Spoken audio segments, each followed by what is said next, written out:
Bonjour à tous, merci d'être présents pour cette conférence sur le thème du Community Management, intitulée « Animer sa communauté sur les réseaux sociaux, quels enjeux ?»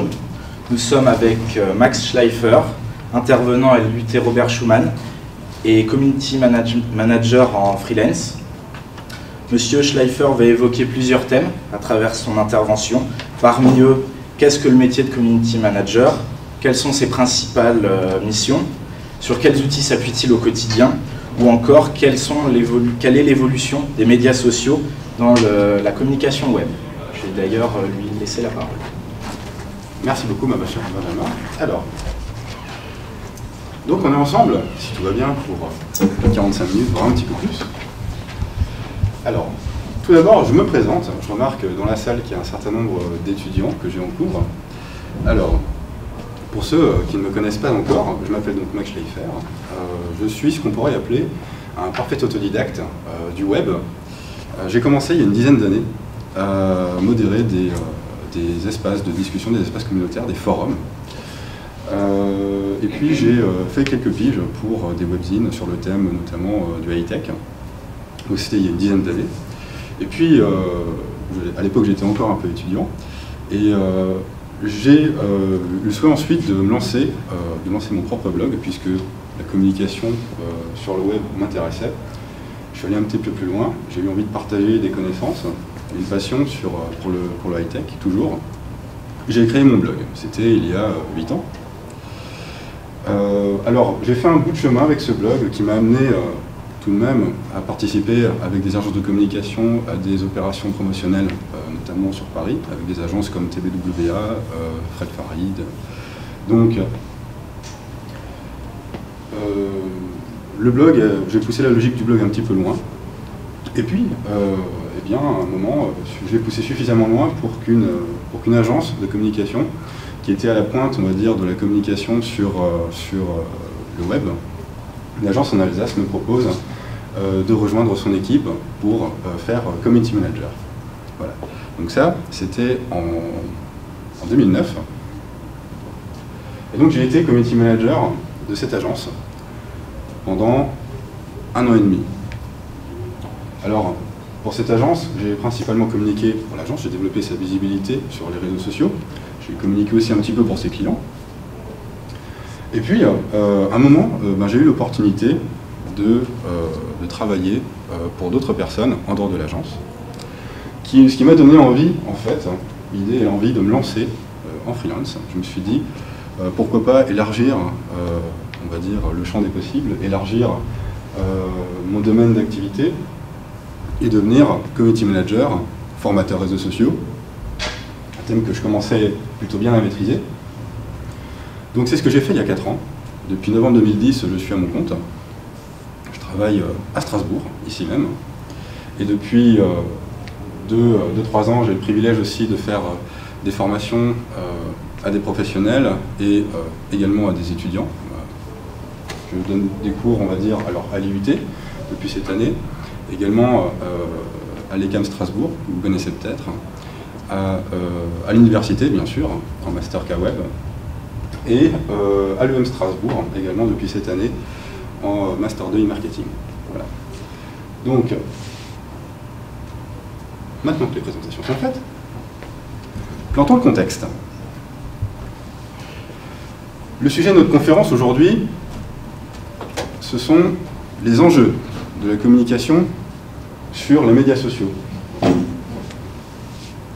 Alors, pour cela, eh bien, pour vous présenter un petit peu cela, je vais tout d'abord faire appel à votre mémoire, en espérant bien sûr que vous utilisez un petit peu Internet dans votre quotidien. Alors, je vais vous parler du web d'il y a quelques années. Je ne sais pas si vous vous souvenez, Internet il y a quelques années. On avait des connexions très bas débit, des connexions tarifées à la minute, des forfaits bridés et une connexion très très lente. Alors, ça posait problème parce que forcément avec des services Internet comme ceci, on ne pouvait pas on va dire, utiliser Internet comme on le fait aujourd'hui. On ne pouvait pas également charger beaucoup de contenu web, puisque une page web avec un petit peu d'image mettait plusieurs minutes à charger. Donc, tout ça n'était pas très pratique. Ce qui s'est passé alors, qu'est-ce qui fait qu'on a Internet aujourd'hui, qu'on a accès à un Internet beaucoup plus intéressant aujourd'hui? Eh bien, trois choses. Cette première chose, c'est donc le développement massif du haut débit, la DSL et aujourd'hui la fibre optique. On a également de nouveaux services qui sont apparus, des services dits participatifs. Vous en connaissez certainement. Et vous avez une troisième chose, eh bien, c'est l'essor du web mobile. J'ai un téléphone, vous avez pratiquement tous un téléphone, et sur ce téléphone, eh bien, on se peut connecter à Internet où on veut, quand on veut.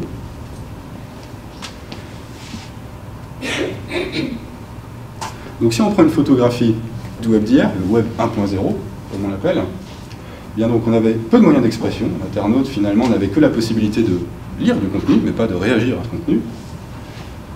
L'accès à Internet était difficile et onéreux également, beaucoup plus cher qu'aujourd'hui.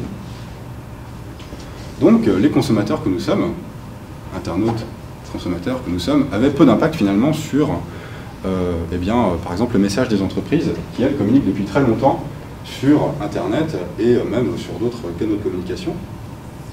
Avec le Web 2.0, ce qu'on appelle le Web 2.0, donc le Web participatif, eh bien, les moteurs de recherche et les espaces communautaires font ressortir les conversations, les échanges entre les internautes. Et donc, eh bien, tout cela va contribuer à façonner l'image des entreprises sur Internet. Un sujet peut rapidement prendre de l'ampleur, notamment grâce à ce qu'on appelle les réseaux sociaux. Et également, il faut savoir que le web garde en mémoire très longtemps, en fait jusqu'à ce que la trace disparaisse dans les profondeurs d'Internet.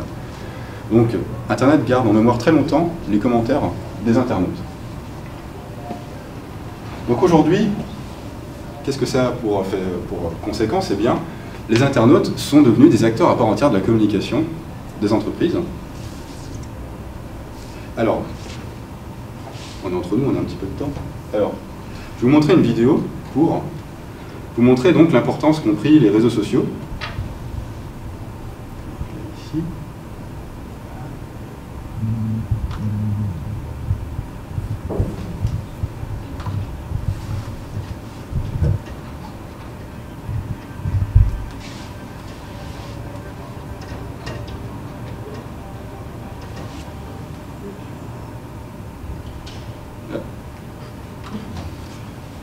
Ce genre de choses arrive une fois sur 5. Alors, c'est pas très grave. J'avais prévu le coup, au cas où la vidéo ne fonctionne pas. J'ai quelques chiffres à vous montrer également, concernant le web français. Là, je voulais vous parler un petit peu du web en général, des réseaux sociaux. En France,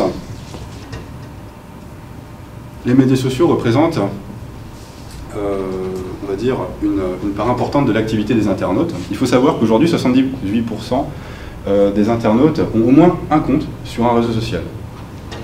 Au moins un. Alors, ces réseaux sociaux, quels sont-ils?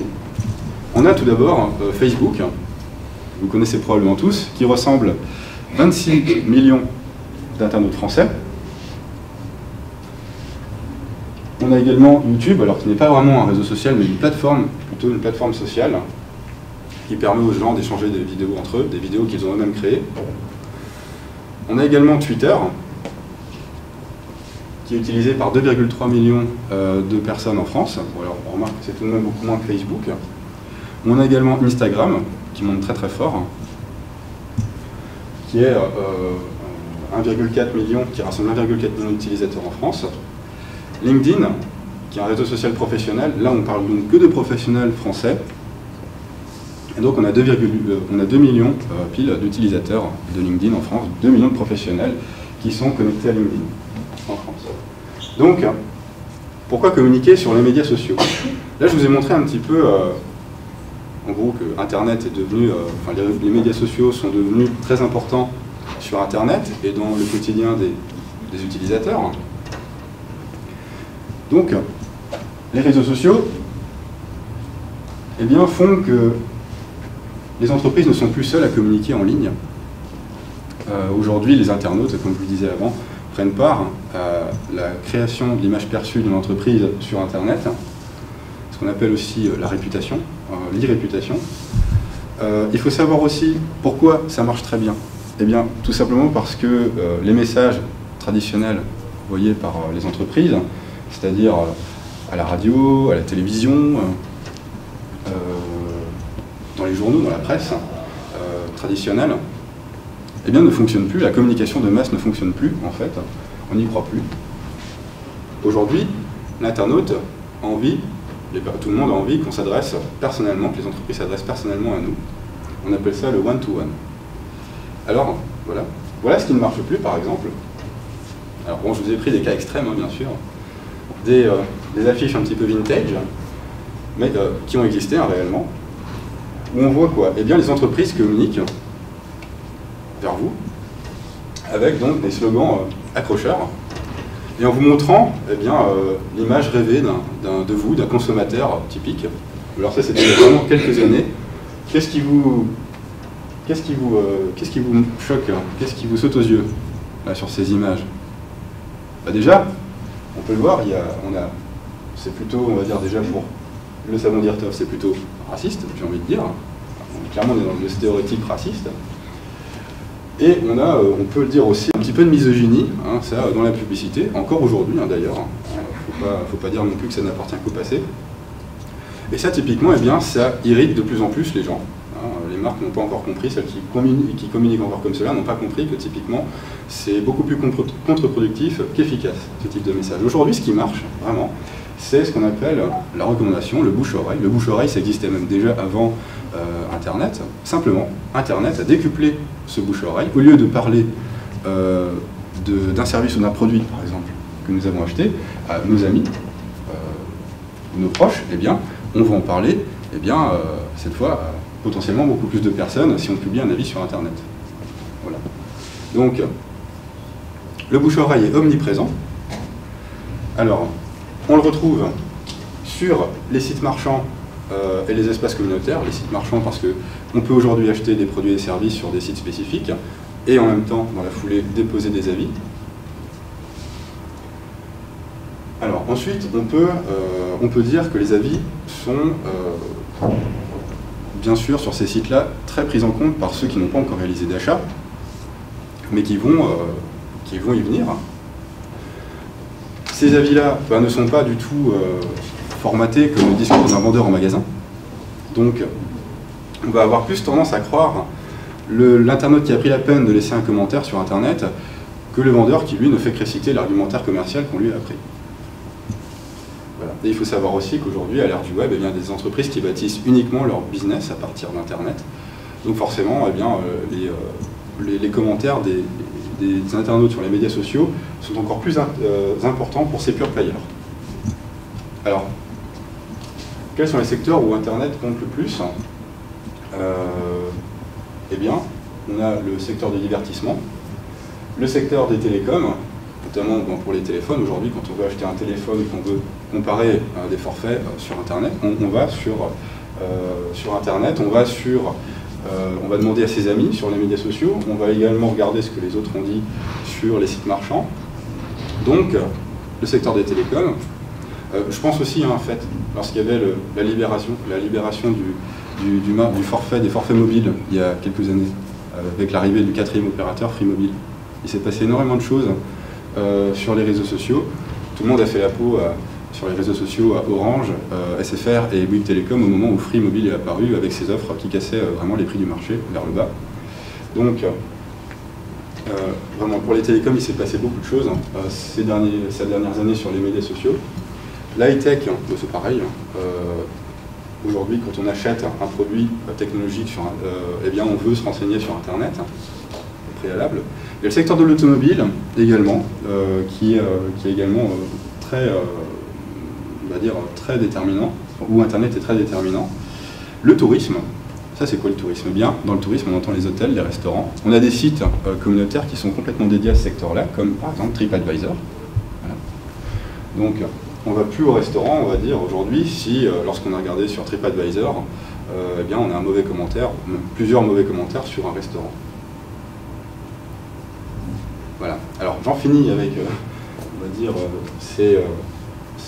cette partie impact des réseaux sociaux sur la communication des entreprises. Alors, avec ces chiffres qui vous montrent à quel point, finalement, les médias sociaux sont aujourd'hui importants dans l'acte d'achat, dans le processus d'achat. Les avis négatifs renforcent forcément le sentiment, dissuadent fortement les internautes d'acheter un produit ou un service. À l'inverse, eh bien, quasi à l'unanimité, un commentaire positif va renforcer la décision d'acheter un produit ou un service. On remarque aussi que, donc, comme je vous disais avant, de manière quasi unanime, les internautes préfèrent faire confiance aux avis qui sont déposés sur Internet à la communication corporate, c'est-à-dire à toute la communication qui va partir de l'entreprise vers le consommateur. Et que la plupart des internautes aussi, 3/4, un peu plus des 3/4, font de toute façon confiance aux avis qu'ils voient sur Internet. Voilà. Alors, un petit exemple qui vous montre comment l'image d'une entreprise peut se matérialiser en ligne avec un restaurant qui s'appelle donc La Compagnie des Crêpes. C'est un restaurant qui en fait est basé dans une galerie commerciale à Bercy, à Paris. Et donc, eh bien, ce restaurant, on a un petit site internet sur lequel on voit ses horaires. Donc en soi, il n'est pas très investi sur les médias sociaux, il n'a pas de page Facebook par exemple, pas de compte Twitter, mais eh bien, il a par contre une fiche TripAdvisor, et quand on cherche La Compagnie des Crêpes sur Google, eh bien, par exemple parce qu'on souhaite y aller, on souhaite avoir des renseignements sur ce restaurant, et bien quand on cherche La Compagnie des Crêpes, qu'est-ce qu'on voit? Eh bien, tout d'abord sur le moteur de recherche. On a Google Suggest. Google Suggest, c'est l'autocomplétion des requêtes sur le moteur de recherche Google. Google me propose directement, lorsque je tape La Compagnie des Crêpes Le Figaro, La Compagnie des Crêpes, eh bien, me suggère en complément Le Figaro. Je me dis, tiens, c'est intriguant, pourquoi Le Figaro, on me propose Le Figaro dans ma recherche. Donc, de manière tout à fait anodine, hein, je clique sur La Compagnie des Crêpes Figaro. Et qu'est-ce que je vois? Eh bien, dans les résultats de recherche, notamment en première position, je vois un article du Figaro intitulé « On a testé le pire restaurant de Paris ». 3 petits points. Ça plante le décor. Donc, moi, je me dis, allons voir. Et donc, en gros, lorsqu'on va regarder cet article, eh bien, on peut lire que le Figaro a en fait pris le restaurant qui était le plus mal noté sur TripAdvisor à Paris et a décidé d'aller dans ce restaurant pour voir si effectivement les commentaires étaient justifiés. Voilà, donc en l'occurrence c'était un test. Et il se trouve que le test a été concluant, c'est-à-dire le restaurant est effectivement exécrable et mérite bien son titre. Et les journalistes du Figaro se sont pas privés de le dire, et l'article est donc maintenant en tête de résultat lorsqu'on tape La Compagnie des Crêpes et qu'on atterrit donc, on a l'article du Figaro qui ressort. On a également alors une autre critique gastronomique du Figaro, une deuxième, qui vient renforcer ce sentiment-là. Et comme je vous disais, tout est parti de TripAdvisor au départ, un espace communautaire comme un autre, juste un peu plus utilisé que la moyenne par certains internautes qui vont au restaurant. Et TripAdvisor arrive en 3e position avec une note elle aussi exécrable. Pour info, la plupart des gens qui font une notation sur TripAdvisor sont relativement sympas. La note moyenne d'un restaurant sur TripAdvisor, c'est 4,5 sur 5. Voilà. Donc quand on a une note d'1,5, c'est vraiment qu'il s'est passé quelque chose. Voilà, donc, parmi les premières critiques et les dernières qu'on voit sur le restaurant, et ça continue, je peux vous le dire, en novembre dernier, on avait ces critiques-là. Donc, une critique intitulée « Honteux », une autre « À éviter ». Je vous épargne toute la critique en entier, je vous mets juste le titre. Carte trop fournie, personnel désagréable, n'y allez surtout pas, attrape touriste. Voilà. Donc là, moi, je suis un consommateur, j'ai envie d'aller au restaurant, je suis un client potentiel, et ben là, pour le coup, j'ai plus du tout envie d'y aller. Voilà. Donc, pour une entreprise, eh bien, investir les médias sociaux permet d'une part d'anticiper les crises en identifiant justement les menaces potentielles, les signaux faibles, c'est-à-dire les premières critiques des internautes qui pointent des failles, se rapprocher de sa clientèle. Il y a fort à parier, même si vous n'avez pas investi encore les réseaux sociaux, vous y êtes déjà, à travers les commentaires des internautes en fait. Donc le fait d'investir les réseaux sociaux vous permet de reprendre le contrôle de votre image. Alors, et donc éventuellement aussi d'améliorer vos produits et services. Oui, parce que, comme tout part de là aussi, de la qualité de vos prestations, eh bien, autant prendre en compte ce que disent les internautes si vous voulez vous prémunir contre d'éventuelles crises beaucoup plus graves. Voilà. Donc, principalement, les entreprises qui souhaitent communiquer sur les médias sociaux, eh bien, souhaitent le faire pour engager la conversation avec les clients, mieux les fidéliser, puisque la communication de masse, ça ne fonctionne plus. Mieux appréhender leur image sur Internet, faire du service après-vente, ça aussi, pourquoi? Eh bien parce qu'aujourd'hui, quand on achète un produit, qu'on a un problème avec ce produit, au bout de quelques temps, on ne prend même plus la peine de se déplacer dans la boutique où on l'a acheté. On va directement le faire sur la page Facebook de la boutique ou de l'entreprise, l'enseigne dans laquelle on l'a fait. Et enfin, bien sûr, pour améliorer la notoriété, il faut savoir, bien sûr, qu'il y a un très grand nombre d'entreprises qui ne sont pas connues. Et Internet représente pour elle un moyen de se faire connaître facilement auprès des internautes. Voilà. Donc, maintenant que j'ai planté le décor, on voit qu'on a besoin eh bien, d'une personne pour s'occuper de cette communication sur les médias sociaux. Et cette personne, eh bien, on l'appelle le community manager.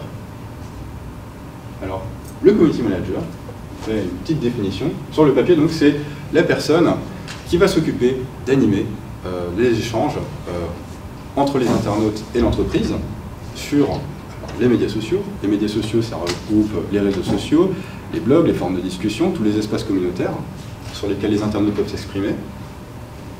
Alors, on appelle ce métier le plus souvent le community manager. Mais il y a une quantité d'autres termes. Et alors, si on voulait tous les trouver, eh bien, on devrait s'y prendre comme ceci. Alors, on a bien sûr donc le community manager, voilà, ça c'est le plus utilisé, mais on a aussi le social media manager, on a le social media gourou, voilà, je suis un gourou du web, bonjour. Également, alors, pour les entreprises qui veulent, on va dire, faire comme l'armée, on peut dire, hop, tiens, toi tu es le social media officer, voilà. Donc, on a déjà toutes ces petites choses-là. Il faut savoir aussi qu'il y a des community managers qui ne sont pas juste affectés à la gestion de communauté, donc on va dire qu'ils sont marketing managers, qui vont s'occuper du marketing, ou digital manager, voilà. Donc, on a déjà tous ces termes-là, et comme si ce n'était pas assez compliqué, eh bien on va encore rajouter, on peut très bien avoir un corporate social media manager. Social media manager chargé de la communication corporate. Voilà. Comme s'il pouvait y en avoir un autre. On peut avoir dans une entreprise également plusieurs niveaux de responsabilité. Donc là, on va distinguer le chef du pas chef. Hein, voilà. Donc le chief social media manager et le simple social media manager. Voilà. Voilà. Donc, comme vous le voyez, il y a plein de dénominations possibles. Voilà.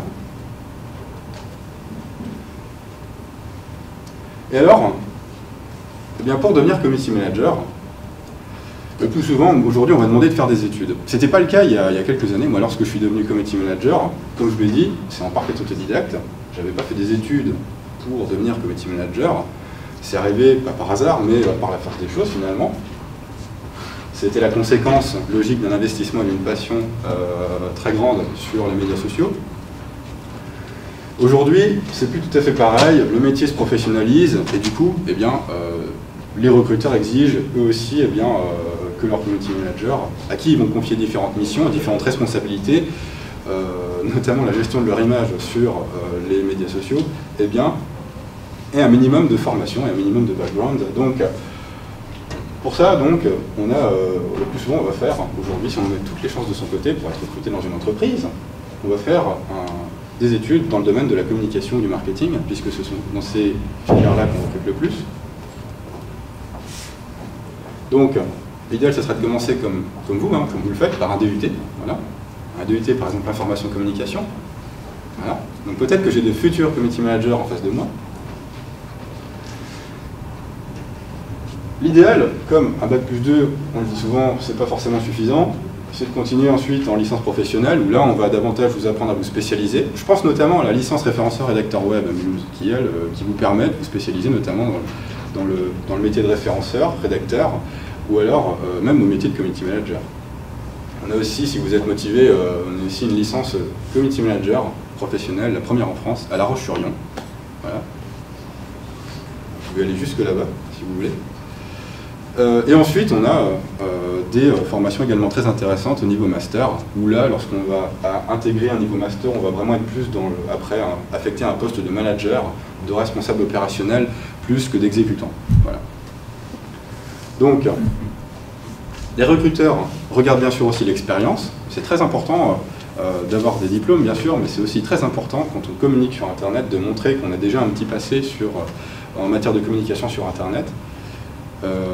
Pour vous dire, je connais quelqu'un qui a été modérateur de forum sur World of Warcraft et il a réussi à se faire embaucher par une très grande entreprise de jeux vidéo. Voilà. Donc, je ne sais plus quel diplôme il avait exactement, mais en tout cas, je sais que l'expérience a été particulièrement déterminante. Donc, si vous avez un investissement particulièrement intéressant sur les médias sociaux, vous avez par exemple aussi un blog. Je connais des blogueuses mode qui ont été recrutées par des enseignes cosmétiques pour faire leur communication sur les médias sociaux.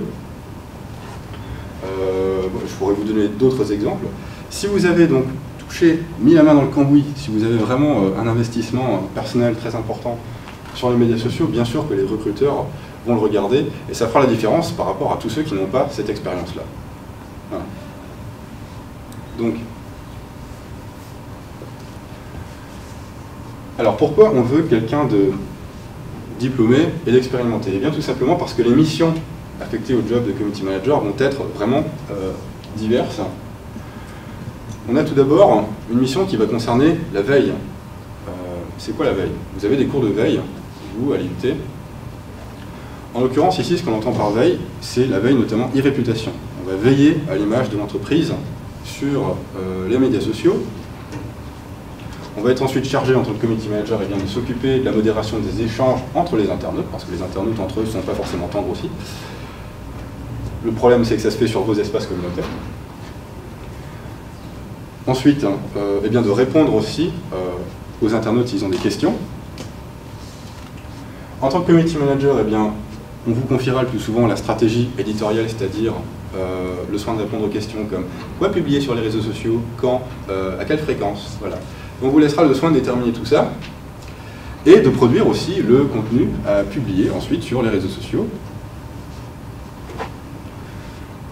Donc, vous devez être capable de gérer la partie stratégique et aussi produire du contenu à poster sur les réseaux sociaux. On vous demandera, selon les entreprises aussi, selon les objectifs, de vous mettre en relation avec ce qu'on appelle des influenceurs. Alors, des influenceurs, entre guillemets, des personnes qui ont un pouvoir de prescription un tout petit peu plus important que la moyenne des internautes, c'est-à-dire des blogueurs, par exemple, des blogueurs qui ont un lectorat important. On appelle ça de la relation blogueur ou des IRP, selon l'entreprise dans laquelle on travaille. Et on va enfin vous demander d'analyser les retours finalement engendrés par la communication sur les médias sociaux. Alors on va vous le demander parce que le plus souvent aujourd'hui, il n'y a pas encore dans les entreprises un poste dédié à l'analyse de la performance sur les médias sociaux, à l'analyse de la performance du marketing en général. Dans plein d'entreprises, on n'a pas la chance d'avoir une personne qui fait uniquement cela. Donc on va demander pour les réseaux sociaux au community manager de s'occuper directement de mesurer la performance. Alors en entreprise, la place du community manager est vraiment très très variée. On va avoir des community managers qui vont bosser en parfaite autonomie, tout simplement parce qu'il n'y aura personne pour les encadrer correctement. On va dire j'aimerais que tu communiques sur les réseaux sociaux mais je suis incapable de dire si ce que tu fais c'est bien ou pas bien. Donc on va dire je te fais confiance, on verra ensuite les retours qu'on a. Tu peux travailler en autonomie. Donc ça concerne la grande majorité des community managers. On a ensuite notamment les grandes entreprises et les agences de communication, Les community managers vont être intégrés dans une équipe de communication avec notamment un chef de projet qui va être un petit peu le chef d'orchestre de la communication. Et on a, dans des entreprises, dans certaines entreprises, on a le community manager qui va être attaché directement à la direction d'entreprise, notamment lorsque le community management concerne aussi en partie les dirigeants d'entreprise. Certains sont exposés aussi sur Internet. Donc, dans tous les cas, le community management a une dimension stratégique. Alors, on peut retrouver les community managers à l'intérieur de l'entreprise. Alors, quand ils sont à l'intérieur de l'entreprise, en grande majorité, ce sont des postes plutôt bien intégrés dans l'entreprise, des postes stables sur la durée. 59% des community managers sont en CDI, 14% en CDD, et on voit que seulement 13% sont en stage ou en alternance. Voilà. Donc lorsqu'on prend un community manager, c'est pour une période le plus souvent indéfinie, sur le long terme donc. On peut trouver également les community managers à l'extérieur de l'entreprise. Eh bien, des community managers comme moi sont community managers freelance, et donc on peut travailler pour plusieurs clients en même temps, travailler sur des missions très différentes, selon les objectifs de chaque client.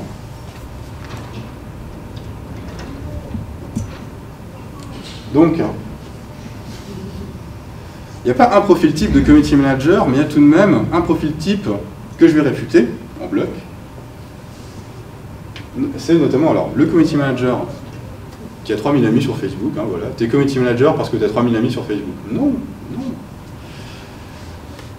Le community manager est un homme de réseau qui sait très bien qu'un bon réseau, c'est pas un grand réseau, c'est un réseau qui est utile, qui est qualifié. On peut avoir une communication tout aussi efficace, voire plus efficace avec 300 contacts qui sont intéressés par ce qu'on fait, que par 3000 fans qui n'en ont strictement rien à faire.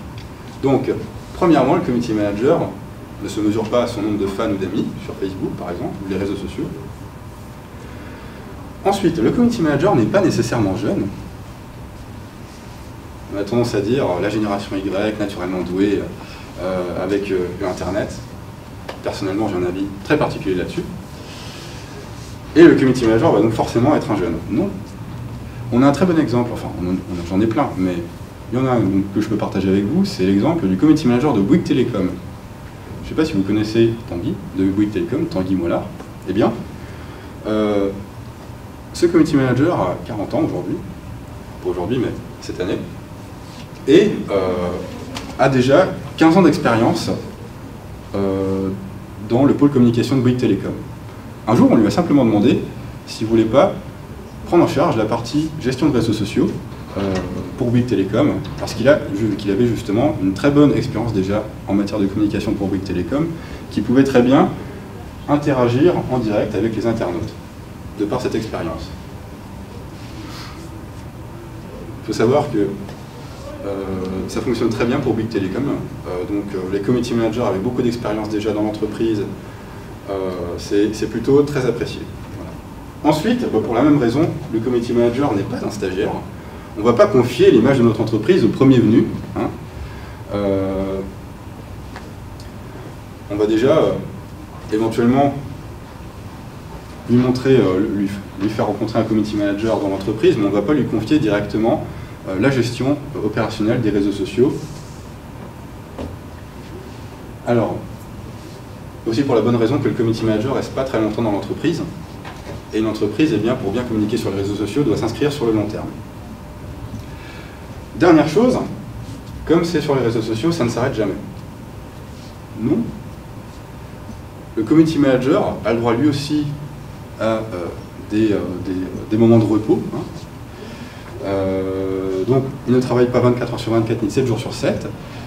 On peut avoir cette impression, eh bien, tout simplement parce que pour une entreprise, on peut avoir plusieurs community managers. Un qui va travailler en semaine, un le week-end, un qui va travailler en journée, un en soirée.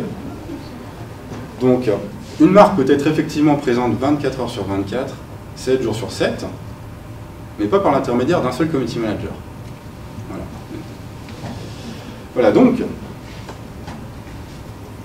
maintenant que je vous ai présenté un petit peu plus le métier de community manager, on va voir comment ça se passe dans l'entreprise.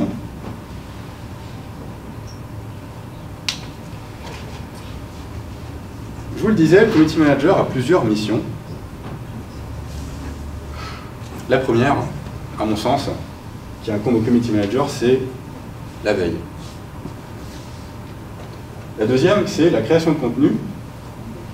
La troisième, l'animation et la modération d'espaces communautaires. Et pour finir, la mesure des retours, dans cet ordre. Alors la veille, c'est quoi? Eh bien, le community manager doit concrètement scruter le web tous les jours à la recherche d'avis et commentaires des internautes. Alors, le community manager peut faire de la veille réputation, mais peut faire aussi ce qu'on appelle la veille concurrentielle et de la veille de marché. La veille concurrentielle, eh bien, on va surveiller tout simplement la communication des concurrents sur les médias sociaux, les mêmes médias sociaux que notre propre entreprise a investi. Et l'évolution. Alors, la veille de marché, c'est tout simplement suivre les tendances du marché dans lequel on est. Ça sert notamment à anticiper la communication qu'on pourrait avoir demain sur les réseaux sociaux. Je reprends l'exemple de notre quatrième opérateur Free Mobile lorsqu'il est arrivé sur le marché. C'était pas une arrivée comme ça, il n'est pas tombé du ciel, c'était prévu depuis longue date. Et les opérateurs ont largement eu le temps de s'y préparer. Seulement, eh bien, quand on voit ce qui s'est passé, eh bien, Bouygues Telecom, SFR et Orange n'ont pas communiqué du tout de la même manière. Bouygues Telecom s'était largement préparé à l'avance à l'arrivée de ce quatrième opérateur de téléphonie mobile. SFR, beaucoup moins par exemple. Ce qui s'est passé sur la page de SFR, au moment du lancement de Free Mobile, il m'a semblé qu'on a décidé de censurer absolument tous les commentaires négatifs concernant SFR, au sujet de l'offre beaucoup plus avantageuse de Free Mobile, alors que Bouygues Telecom, eh bien, qui avait pris le temps de se préparer à cette évolution du marché, donc, avait choisi de communiquer directement avec les internautes. Lorsqu'il y avait une critique qui était mise sur la page Facebook, par exemple, eh bien, le community manager répondait directement derrière, avec une réponse construite. Donc, la veille de marché, ça peut être intéressant aussi, eh bien, pour anticiper demain donc, sa gestion des réseaux sociaux. Et pour la veille, donc, on a des outils de recherche et de collecte d'informations qu'il faut savoir maîtriser en tant que community manager. Je reviendrai sur les outils à la fin de ma présentation. Donc, voilà. Alors, pour la partie maintenant création de contenu. Eh bien, le community manager doit être capable de créer toutes sortes de contenus, divers et variés. Quand on parle de contenu, eh bien, ça peut être du contenu texte, du contenu avec des photos également, des images, des vidéos. Donc c'est ce qu'on appelle du contenu riche. Ceux qui sont avec moi en TP d'écriture web le savent très bien maintenant. On peut également produire d'autres types de documents, comme des cartes mentales, des cartes heuristiques. Je ne sais pas, peut-être que vous appelez ça mind mapping. Voilà. On peut également être amené à rédiger des présentations, si on fait des conférences comme ici, voilà, des présentations PowerPoint, à partager ensuite sur les réseaux sociaux et le blog de l'entreprise si l'entreprise en a un. On peut être également amené à faire, en matière de production de contenu, ce qu'on appelle la curation. Je ne sais pas si vous savez ce que c'est que la curation. La curation consiste à reprendre un élément déjà existant, un contenu déjà existant, et y apporter sa propre valeur ajoutée. C'est-à-dire, on va faire la synthèse du contenu, on va garder une partie du contenu source en y ajoutant nos observations, nos commentaires, et en gardant bien le lien de la source originelle, et on va partager ça sur notre propre blog, par exemple, notre propre outil de communication. Voilà.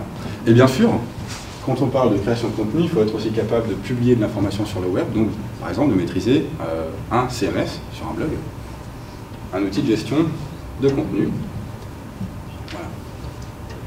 Alors, pour l'animation de la communauté, déjà on va se poser la question où communiquer.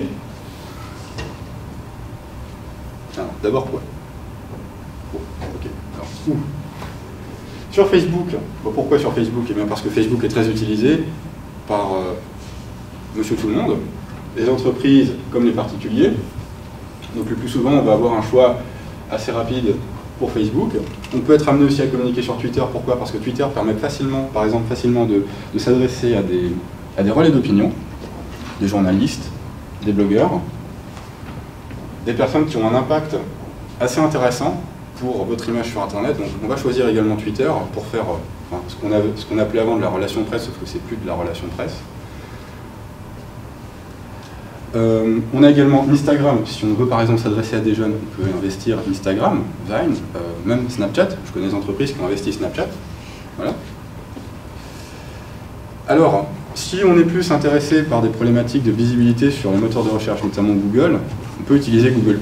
Le fait d'utiliser Google+, vous permet de remonter, on va dire, dans les résultats de recherche plus facilement que si vous avez une page ou un profil. Et LinkedIn. Pourquoi LinkedIn? Eh bien parce qu'on peut être amené à faire ce qu'on appelle du B2B. On ne fait pas tous de la communication du B2C, c'est-à-dire on ne va pas communiquer directement à un public de consommateurs, de particuliers, mais plus de professionnels. On fait du B2B, business to business, et donc LinkedIn est l'endroit idéal. On pourrait citer aussi Viadeo, en France, qui est très utilisé. Si on communique par exemple en Allemagne, on utilise Rexing. Voilà. Donc, on va réfléchir pour l'animation de communauté ou communiquer. Et une fois qu'on le sait, on va définir quel contenu est bien créé, comment provoquer également l'interaction, c'est-à-dire l'échange avec les internautes. Ça se construit également. Alors, je vais vous donner un exemple. Là, on est sur la page Facebook de Quick. Et Quick, eh bien, a lancé récemment un nouveau produit, un nouvel hamburger. Et pour promouvoir ce nouvel hamburger, eh bien, Quick a décidé de faire ce qu'on appelle du teasing. Alors, donc, de dévoiler progressivement son hamburger dans une vidéo, en fait, mais au préalable, il fallait deviner qu'est-ce qui allait se passer dans la vidéo. Donc, pourquoi j'allais dire Burger King? Pourquoi Quick a fait ça? Eh bien, parce que, déjà, le fait de faire une petite devinette, et puis, ensuite, le lendemain, le reveal, ce qu'on appelle le reveal, il y a le teasing et le reveal, eh bien, ça focalise l'attention déjà sur le produit. Et ensuite, eh bien, le fait de lancer une devinette, eh bien souvent, les internautes vont pouvoir facilement participer. Voilà. Donc là, on avait le choix entre 4 réponses. On pouvait laisser simplement en commentaire A, B, C ou D. Voilà. Donc c'était vraiment très très facile. Voilà donc. Quick a donc trouvé les devinettes pour générer de l'interaction. Pour générer de l'attention, teasing plus reveal le lendemain, via une vidéo. Alors, je ne vous montre pas la vidéo, mais vous avez compris le principe. Dans l'animation de communauté, alors on peut le séparer ou l'intégrer avec. Moi, je choisis de le séparer. La modération de la communauté, c'est complètement complémentaire. On va s'occuper de répondre aux questions des internautes sur nos espaces et en dehors de nos espaces, par exemple sur des forums. On ne possède pas un forum, mais on peut être amené à intervenir sur un forum pour répondre aussi aux internautes. Alors, identifier les menaces, c'est-à-dire identifier les failles potentielles de votre entreprise sur les réseaux sociaux, des critiques naissantes. Et modérer, ça veut dire aussi, surtout ne pas supprimer des contenus, surtout ne pas les mettre sous le tapis, ils vous reviennent en pleine face si vous le faites. Être réactif et diplomate, c'est-à-dire prendre à bras-le-corps les critiques, rapidement, avant que ça enfle, et réagir de manière diplomate, c'est-à-dire ne pas prendre pour soi les critiques, et engager un dialogue constructif avec les internautes. J'ai un exemple à vous montrer, celui de granola, par exemple. Qui mange des granolas ici? Très bien. Donc, quelques-uns d'entre vous mangent des granolas, et si vous mangez des granolas, peut-être que vous avez eu l'idée aussi de devenir fan de la page Facebook de granola, pour ne rien manquer du merveilleux monde de granola. Donc, alors il y a eu un petit souci il y a quelque temps avec granola, comme avec d'autres entreprises de l'agroalimentaire, à propos de l'huile de palme. Il y a eu, je crois que c'était il y a 6 mois, un reportage à la télé sur l'utilisation de l'huile de palme dans l'agroalimentaire. Vous le savez peut-être, ce sujet-là est un petit peu sensible pour plusieurs raisons. La première raison, eh bien, c'est que l'huile de palme, c'est pas forcément la meilleure huile pour la santé, c'est pas très bon pour la santé, c'est très gras. La deuxième chose, eh bien, c'est que pour produire l'huile de palme, on fait de la déforestation, et de la déforestation vraiment massive. Donc, voilà, santé, écologie, déjà là, c'est deux gros points quand même négatifs pour l'huile de palme. Voilà. Le problème, c'est qu'il y a beaucoup d'entreprises qui utilisent dans l'agroalimentaire l'huile de palme, parce que c'est une huile qui est pas chère, beaucoup moins chère que d'autres huiles. Et granola en fait partie, avec Nutella aussi. Donc, ce qui s'est passé, c'est que, en visionnant le reportage sur l'huile de palme, eh bien, il y a des internautes qui donc connaissaient l'existence de la page Facebook de Granola, et bien, qui ont décidé de les interpeller sur leur utilisation de l'huile de palme. Alors, vous voyez peut-être pas le commentaire, là, si, je vous le dis. Et alors, les granolas sans huile de palme, c'est pour quand? Voilà. Donc là, il y a un problème, là. On est d'accord.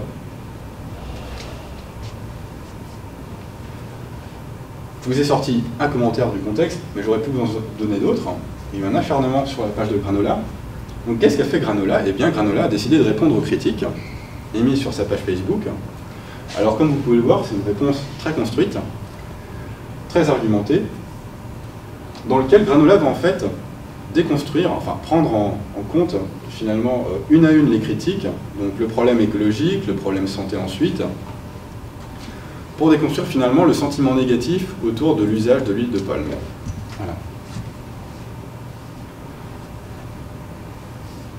En gros, Granola a dit, on essaye de pas trop utiliser d'huile de palme, on essaye d'utiliser d'autres huiles aussi, mais le problème c'est que l'huile de palme est une huile de qualité, tout de même pour les aliments, permet notamment une plus grande conservation des aliments. Voilà. Donc, si vous voulez manger des granola longtemps, eh bien, c'est pour ça qu'on utilise l'huile de palme.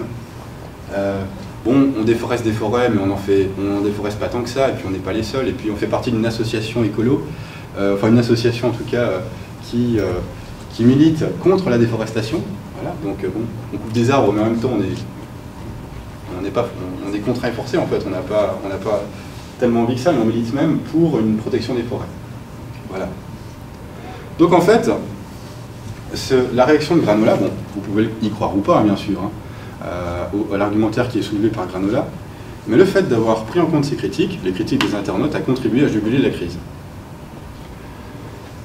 Chose que n'a pas faite par exemple Intermarché.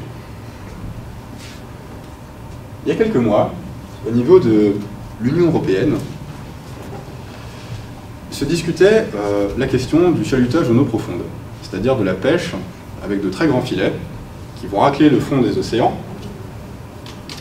pour en retirer un petit peu du poisson, enfin les produits de consommation après qui sont vendus chez Intermarché notamment. Et forcément, eh bien, ça soulève d'énormes questions sur la préservation de la faune et de la flore sous-marine. Et il y a des ONG qui militent bien sûr contre, il y a les lobbies auxquels fait partie Intermarché, qui militent pour, et il y a les lobbies plutôt écolos qui militent contre, comme l'ONG Bloom. Donc, Bloom, pour sensibiliser les gens et s'attirer finalement un maximum de partisans à la cause du chalutage en eau profonde, eh bien, a décidé de faire appel à une blogueuse BD qui s'appelle Pénélope Jolicoeur, Pénélope Bagieux, vous connaissez peut-être. Je vous montre, l'ONG Bloom lui a demandé de réaliser une BD, en fait,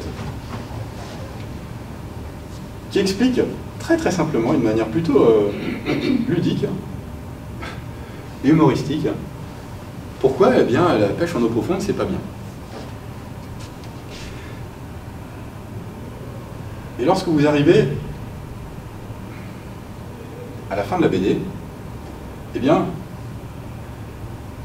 il y a un phénomène qui se produit, c'est que vous êtes totalement convaincu par le fait que la pêche en eau profonde, c'est vraiment le mal incarné. Donc,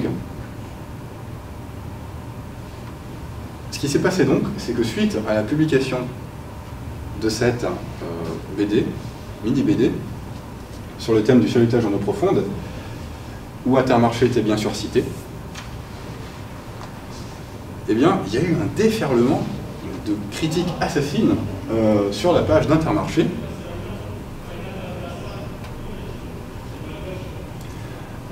Et alors, qu'a fait Intermarché? Intermarché, bien sûr, a vu ces critiques, mais qu'a fait Intermarché? Eh bien, dans la tourmente, Intermarché a répondu aux internautes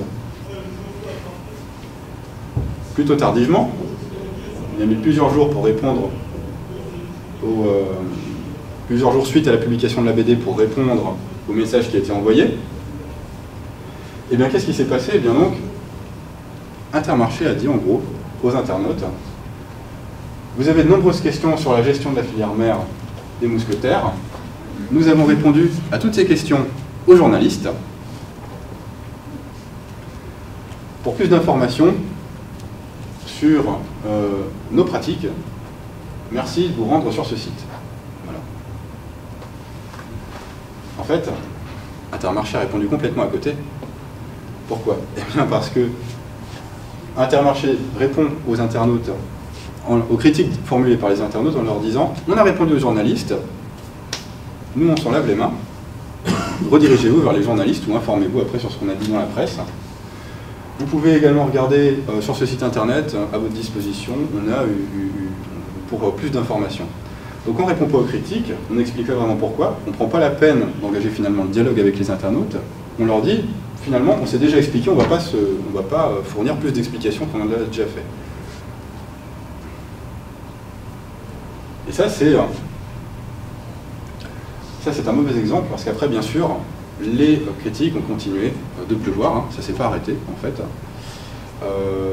Puisqu'Intermarché n'a pas répondu, les mousquetaires, aux internautes directement, et bien les internautes ont continué à réagir. Voilà. Donc, la modération de communauté, vous l'avez vu, c'est super important. Alors, je ne m'attarderai pas sur la création de contenu qui est bien sûr incontournable. Vous devez maîtriser, c'est évident, des outils qui vous permettent de produire du contenu. Des outils de rédaction web, des outils également de production comme Photoshop, des outils de production vidéo et images comme Photoshop, After Effects, enfin peut-être pas After Effects non plus, on ne vous demande pas de faire du motion design, mais en tout cas des logiciels très variés qui vous permettent de produire des supports vraiment très variés. Alors, pour créer du contenu aussi qui soit dans le propos, eh bien, ce qu'on attend d'un community manager, c'est qu'ils connaissent un minimum Internet, qu'ils sachent quel type de messages peuvent faire réagir. Bon alors, on ne vous demande pas bien sûr de poster des photos de chatons toute la journée, ou des gifs animés, parce que ça, effectivement, ça marche. Mais le fait de connaître, on va dire, les types de contenus qui font réagir vont vous permettre de rédiger aussi ce contenu en connaissance de cause. Voilà.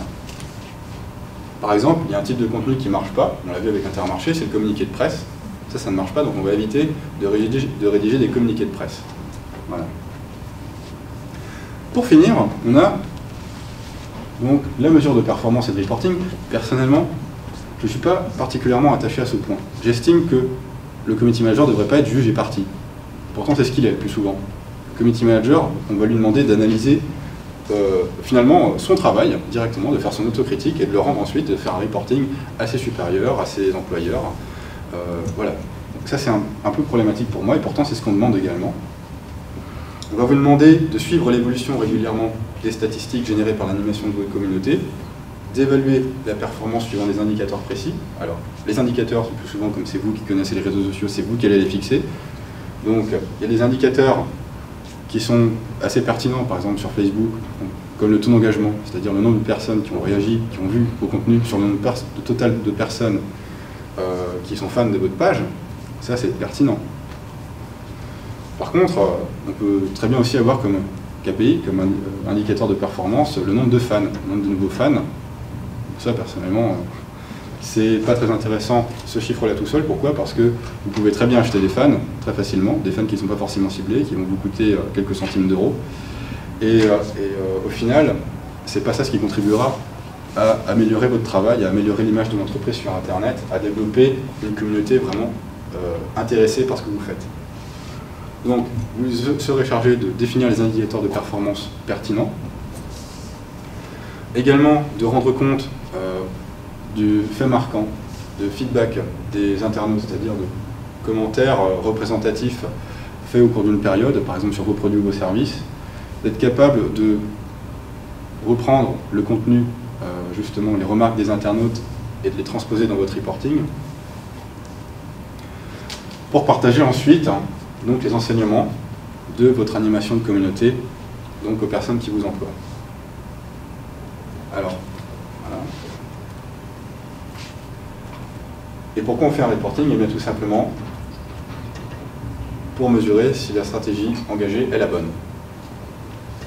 Alors donc, pour finir, quelques outils.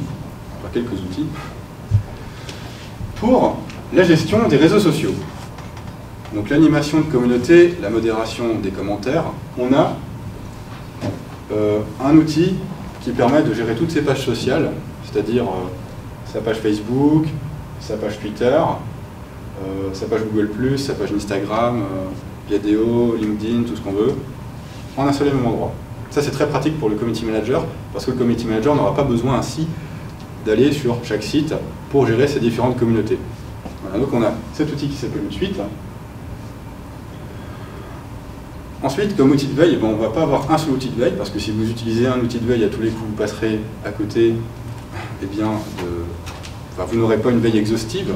Donc, vous allez avoir plusieurs outils de veille différents. Vous allez avoir un outil de veille d'alerte email,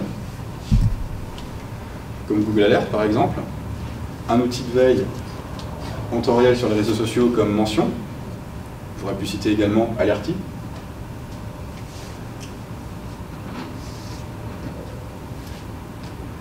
Vous avez des outils de veille, alors là, qui ne concernent pas vraiment la veille et réputation, mais plus la veille d'information en général, la collecte d'informations, de sources d'informations. Alors je pense notamment à Feedly, qui est un lecteur de flux RSS, et NetVibes, qui est à la fois un outil de collecte d'informations et qui peut être utilisé aussi en veille et réputation. Faire la synthèse de ces outils-là et de cet outil-là. Voilà. Pour la publication web, eh bien, selon ce qu'on va vous demander de faire, eh bien, vous serez amené à gérer un site internet ou un blog utilisant par exemple WordPress, qui est actuellement l'outil de gestion de contenu sur internet le plus utilisé. Vous pouvez également utiliser d'autres outils comme Blogger ou Tumblr, qui sont des outils de création de blog également. Voilà. Pour créer du contenu, là je vous ai honnêtement pas mis la liste des outils qui vous permettent de créer du contenu parce qu'il y en a une liste impressionnante. Vous avez à la fois des logiciels, donc des outils que vous pouvez utiliser sur vos ordinateurs, que vous pouvez télécharger sur vos ordinateurs et utiliser, par exemple comme Photoshop ou la suite Microsoft Office, des outils que vous connaissez très bien, que vous maîtrisez peut-être déjà. Mais vous avez aussi des services en ligne, et là, il y a également une liste très très longue. Là, moi par exemple, pour créer cette présentation, je n'ai pas utilisé PowerPoint, j'ai utilisé Google Slides, qui est en fait un service de Google Docs, qui me permet donc de créer des présentations en ligne. Cette présentation-là, plus tard, sera peut-être partagée sur un service de partage de PowerPoint comme SlideShare. Voilà. J'aurais pu créer cette présentation sur Prezi également. Prezi qui permet de créer des présentations dynamiques, vous connaissez peut-être. Si vous ne connaissez pas, je vous invite à regarder. Donc vous avez pour un type de contenu déjà plusieurs services qui peuvent être intéressants. Et comme je vous disais avant, comme vous êtes amené à créer plein de contenus différents, vous avez autant d'outils potentiels. Pour les statistiques, eh bien, le plus souvent vous allez aujourd'hui avoir des outils qui vous permettent de mesurer, d'avoir des statistiques directement sur les réseaux sociaux que vous utilisez. Facebook intègre pour les pages Facebook un outil qui s'appelle Facebook Insights. Voilà, qui vous donne des statistiques sur votre page Facebook. Twitter, depuis à peu près un an, intègre également sa solution de mesure d'audience, qui s'appelle Twitter Analytics. Et vous avez une solution beaucoup plus connue et beaucoup plus ancienne qui s'appelle Google Analytics, qui permet d'avoir des statistiques, par exemple, concernant le trafic sur un site internet ou un blog. Voilà. Pour aller plus loin, je vous conseille des lectures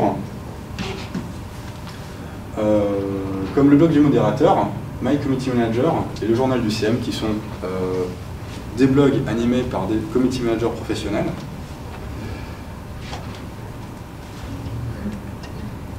Est-ce que vous avez des questions? Oui?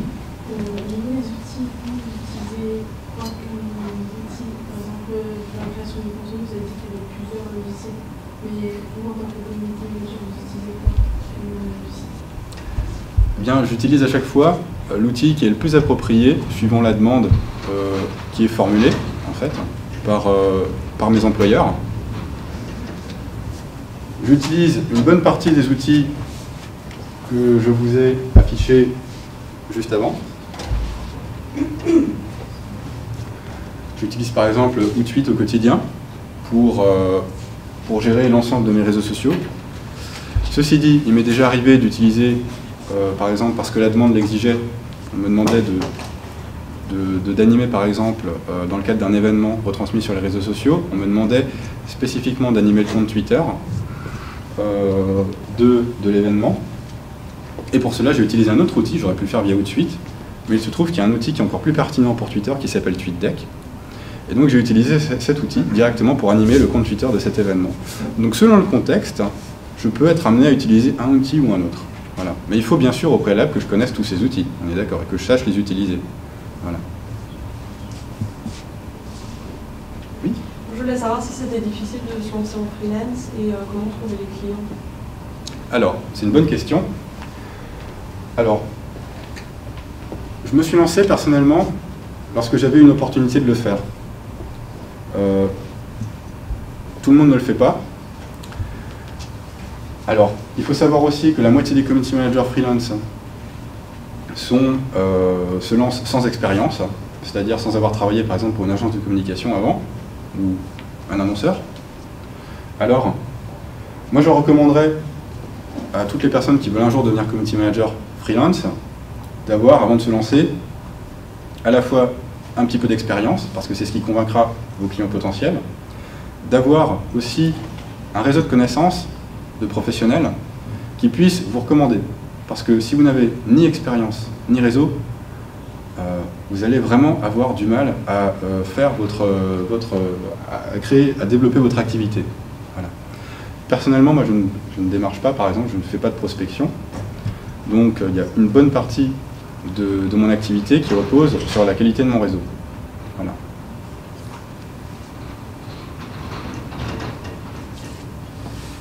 Oui. Pour le cas, par exemple, du restaurant des crêpes, Oui. s'il décidait de changer complètement son activité pour prendre en compte les mauvaises critiques et d'améliorer son image, comment est-ce qu'il pourrait faire? Parce que les mauvaises critiques qui sont sur TripAdvisor vont rester, je suppose. Donc, même en changeant son service, les nouvelles critiques ne vont pas contrebalancer les mauvaises critiques. C'est une très bonne question. Le fait de commencer à animer une présence sur les médias sociaux, d'investir les médias sociaux, permet de faire plusieurs choses. La première, c'est de répondre aux commentaires existants.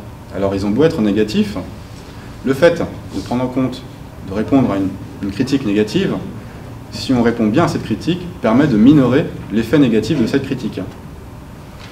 Déjà, ça c'est une première chose.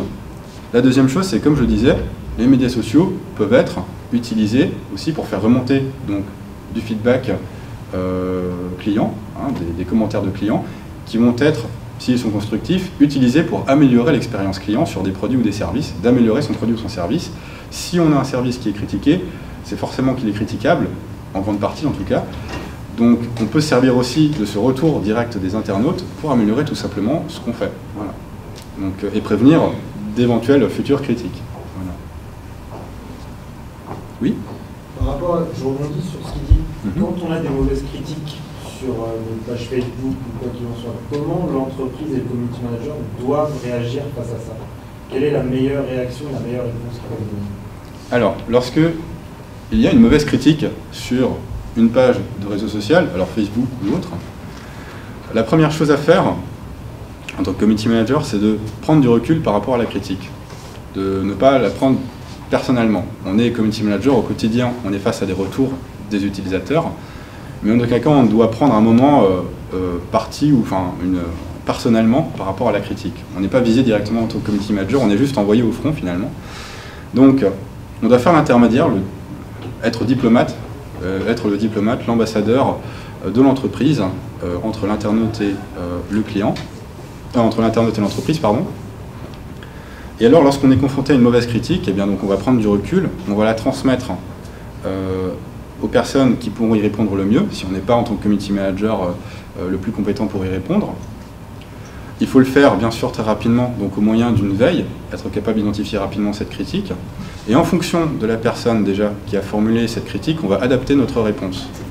On ne va pas répondre de la même manière à un internaute qui est anonyme, par exemple, qu'un blogueur, par exemple, qui est clairement identifié, ou peut-être même qui a été déjà client de l'entreprise, voilà. Donc, on va identifier l'internaute qu'on a en face de nous, le type de personnes qu'on a en face de nous, et adapter la réponse en fonction de ça. En aucun cas, on ne doit ignorer la critique qui est formulée, et en aucun cas, on ne doit, comme je le disais avant, mettre sous le tapis la critique, c'est-à-dire la supprimer. Pourquoi? Eh bien parce que cela va avoir comme effet de faire ressortir de manière encore plus forte cette critique. La personne qui avait pris le temps de déposer cette critique va se sentir lésée par le fait que ce commentaire soit supprimé, va non seulement reposter la critique, mais va dire aux internautes qui sont dans son réseau, à ses amis, eh bien, de liker, de commenter, de partager cette critique-là, et la critique aura encore plus de visibilité que la première. Ça a un nom précis, c'est ce qu'on appelle l'effet Streisand en community management, quelque chose qu'on voulait cacher. Le fait de le cacher va faire ressortir encore plus fort le commentaire et va focaliser l'attention des internautes dessus. Voilà. Donc en aucun cas on doit le supprimer, on doit simplement y répondre du mieux qu'on peut en fonction de la personne qu'on a en face de nous et du contenu de la critique. Voilà. Moi j'en ai encore. Oui.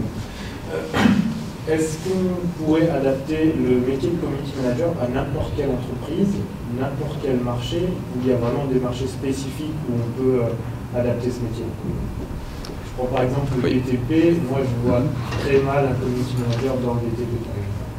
Alors, je vous citais des exemples de secteurs où Internet est particulièrement déterminant dans eh bien, l'achat, notamment de prestations de services ou de produits.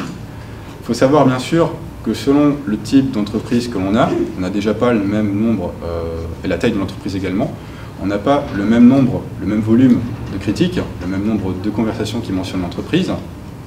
Donc déjà là, on n'aura pas forcément besoin d'embaucher un community manager pour gérer les critiques, les avis des internautes.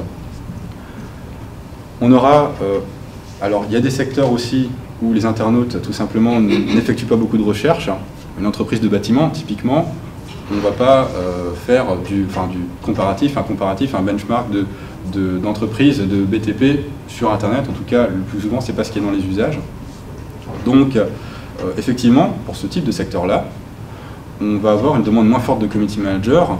Et là, et si la demande est formulée, ce sera plus pour gérer la notoriété d'un groupe, par exemple, d'un groupe qui a une grosse image. Par exemple, je pense là à Bouygues, qui est un groupe de construction, mais qui est une marque vraiment très connue, qui est cotée en bourse, et dont la réputation peut influer sur ses cours en bourse. Voilà. Donc, on peut avoir, pour certaines entreprises de ce secteur, besoin d'un community manager, mais pas directement pour répondre à des clients, plus pour une gestion d'image. Voilà. Oui? Pour le community management, qu'est-ce qui est le plus pertinent entre choisir un employé en interne pour s'occuper de ça ou choisir une agence externe à l'entreprise? Une agence ou un freelance? Voilà. Oui, il ne faut pas oublier les freelances. Donc, oui, alors, l'intérêt de recruter un community manager en interne va souvent se voir lorsqu'on va chercher à communiquer déjà sur le long terme vers les clients, ou la cible en tout cas de l'entreprise, qu'on est dans un domaine où il y a, dans un secteur où il y a par exemple beaucoup d'impact, où l'image perçue des entreprises sur Internet a beaucoup d'impact sur les ventes, par exemple, de produits ou services. Donc là, on va avoir besoin peut-être plus d'un community manager. Et alors un community manager en interne, ça va être pertinent dans le sens où il est toujours disponible. Un community manager externalisé ne l'est pas. Pas autant. Et le community manager qui va vraiment s'occuper en interne de l'entreprise va forcément connaître mieux l'entreprise que quelqu'un qui est externe à cette entreprise, qu'un acteur externe. Donc, on va peut-être gagner du temps sur certaines choses. Par exemple, lorsqu'il y a un retour d'un client, une question d'un client, ce sera plus simple d'y répondre si on est community manager en interne, qu'on connaît déjà tous les rouages de l'entreprise, tous les acteurs dans l'entreprise. Ça sera plus simple de gérer ce genre d'échange en étant en interne. Donc, le community manager en interne a ses, on va dire, a ses avantages. Par contre, après, si on n'a pas besoin, on va dire, d'un community manager toujours disponible, on va dire toujours disponible en semaine, tous les jours, des heures du bureau, on va peut-être pas avoir besoin d'un community manager en interne. Ça, c'est selon les besoins au community management aussi. Ça peut être très coûteux de faire appel à un community manager en interne. Hein, c'est un salarié comme un autre, donc il y a les charges et tout ce qui va avec. Voilà, donc à ce moment-là, si on a plus envie d'un community manager qui soit flexible, qui intervienne de manière épisodique sur la gestion de la communauté, par exemple, eh bien là, on fera appel à un community manager externalisé.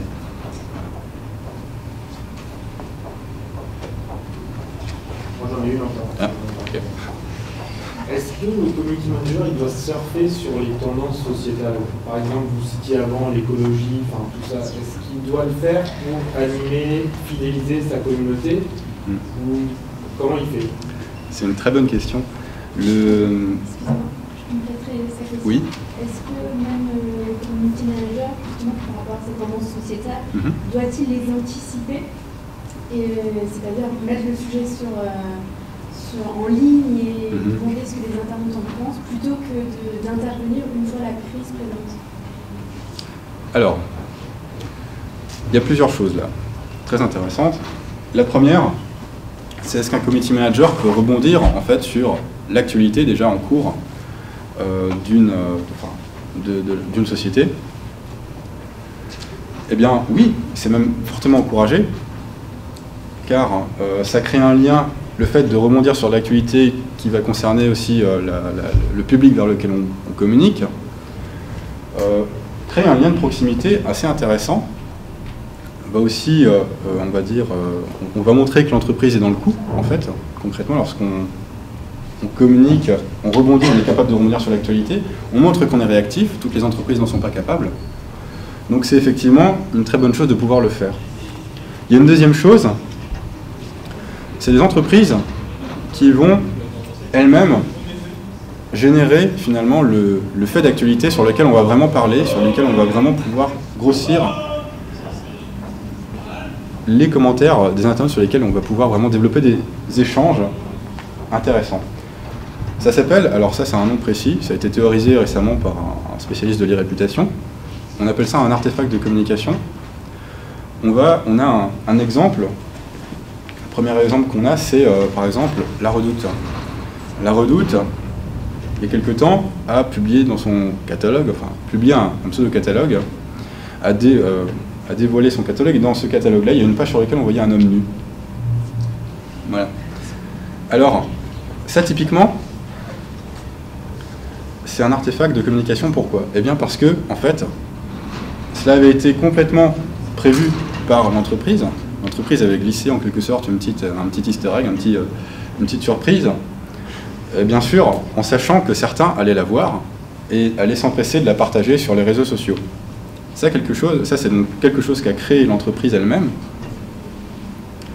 et donc sur laquelle ensuite, à partir des réactions des internautes, l'entreprise peut ensuite rebondir, voilà, en sortant le vrai catalogue. Voilà. Donc, les deux sont possibles, on peut à la fois rebondir sur l'actualité et créer nous-mêmes l'actualité. Alors, pour créer l'actualité, c'est bien sûr très périlleux parce qu'il y a également des choses de très mauvais goût qui ont été faites. Et par exemple, je pense à Zara notamment, qui a sorti une ligne de vêtements avec une étoile jaune. Alors l'étoile jaune, il disait, en gros, enfin le vêtement était intitulé Shérif. Le problème c'est que cette étoile jaune ressemblait plus à une autre étoile jaune, qu'on voyait plus dans des camps. Et donc forcément, là ça a été très compliqué à Zara de dire qu'effectivement c'était pas un malentendu, et que c'était vraiment c'était vraiment l'image, un vêtement original, un tissu de Shérif qu'ils voulaient mettre en avant. Donc c'est très compliqué. On ne peut pas jouer, bien sûr, sur tout non plus. On ne peut pas jouer sur ce genre de choses. Hein. Il y a des valeurs sur lesquelles on ne peut pas communiquer de manière très facile. Et aussi, alors, un exemple beaucoup plus récent aussi, Rue du Commerce. Rue du Commerce, il y a 2-3 semaines maintenant, a lancé sur sa boutique, on va dire, une campagne, on va dire, que pour les hommes. Rue du Commerce, sur une journée, et que pour les hommes, avec, il y avait des femmes très légèrement vêtues, dans les illustrés, il y avait marqué « Interdit aux femmes ». Voilà. Et donc, bah ça, c'est un artefact de communication aussi, parce que, forcément, eh bien, Rue du Commerce, tous les jours, il y a des femmes forcément qui fréquentent Rue du Commerce, et lorsque bien, ces femmes ont vu que Rue du Commerce interdisait l'accès. L'accès n'était pas interdit, seulement la boutique était complètement redécorée, le site était complètement redécoré, pour un public masculin, on va dire. Donc, lorsque les femmes, notamment, femmes féministes, ont vu ça, eh bien forcément, il y a eu des réactions sur les réseaux sociaux. La communication a été relativement bien gérée ensuite par du commerce, donc ça a permis de créer un buzz, ce qu'on appelle un buzz positif sur l'entreprise. Voilà. Donc, voilà, encore un exemple où on crée l'actualité, mais c'est très compliqué de créer une actualité où le retour soit vraiment positif. Voilà. On peut très bien verser dans l'un ou l'autre, selon après aussi comment on va gérer la communication derrière. Voilà. Encore une dernière. Oui. Vous parlez des KPI, Oui. notamment du taux d'engagement. Oui. Alors, le taux d'engagement, c'est sur Facebook principalement, et c'est peut-être le KPI le plus important. Oui. Je pense. Comment on peut faire pour l'améliorer et pour créer de l'engagement justement auprès de ces femmes? Alors, eh bien, c'est encore une fois une très bonne question. Le taux d'engagement, pour améliorer le taux d'engagement, eh bien, sachant que la portée naturelle d'un post est de plus en plus faible sur Facebook, eh bien, on va avoir plusieurs choses. La première chose pour améliorer le taux d'engagement, le réflexe le plus facile, ça serait de créer des campagnes publicitaires sponsorisées pour mettre en avant ces posts auprès de la totalité de ses fans. Et ensuite d'élargir cette visibilité à des personnes qui peuvent être dans la cible, des personnes qui peuvent être intéressées par le message envoyé, donc faire de la publicité ciblée. La deuxième chose, eh bien, c'est tout simplement de publier pour générer de l'engagement, du contenu dont la forme va générer des interactions. On a vu l'exemple avec Quick. Hein. Si le contenu, si Quick avait simplement publié l'image de son nouvel hamburger directement vers ses fans, il y a fort à parier qu'il y aurait eu beaucoup moins d'interactions que sous la forme qui était proposée donc par Quick. Donc il y a la forme du message et la façon dont on va mettre en forme le message. Il y a le fait d'interpeller donc directement les internautes dans le message. Et on peut aussi tout simplement créer de l'engagement, améliorer l'engagement en se préoccupant vraiment de ce qui intéresse les internautes. Alors, bien sûr, il y a les jeux concours, mais il n'y a pas que ça, en tout cas sur Facebook. On peut tout simplement susciter l'engagement, l'intérêt des internautes, et développer l'engagement en partageant des choses qui les intéressent. Par exemple, si je fais du community management pour une marque de sport, eh ben, je vais également partager des actualités, des infos, des ressources, des conseils concernant bien par exemple le running, si mes fans s'intéressent beaucoup au running. Voilà. Donc, toujours se considérer aussi en tant que marque. Bien sûr, on veut faire passer des messages, on veut communiquer sur nous-mêmes, mais il ne faut pas avoir une communication auto-centrée. Il faut aussi communiquer, produire de l'information qui peut vraiment intéresser les internautes. Voilà. S'il n'y a plus de questions, merci pour vos questions. Il est déjà temps de conclure. Merci d'avoir assisté à cette conférence. Merci à vos questions. Merci aux internautes de nous regarder. Merci bien sûr à M. Schleifer pour son intervention, pour le temps qu'il nous a consacré. Merci également à notre professeur, M. Biton, qui nous a conseillé et aiguillé tout au long de ce projet. Et finalement, je tiens à remercier l'équipe qui a organisé cette conférence, Léa Bisseglia, auditrice, Florian Zobenbiller et Vincent Losseroy qui sont derrière les caméras, et bien sûr l'organisatrice de la conférence, Alexia Tali. Merci à tous.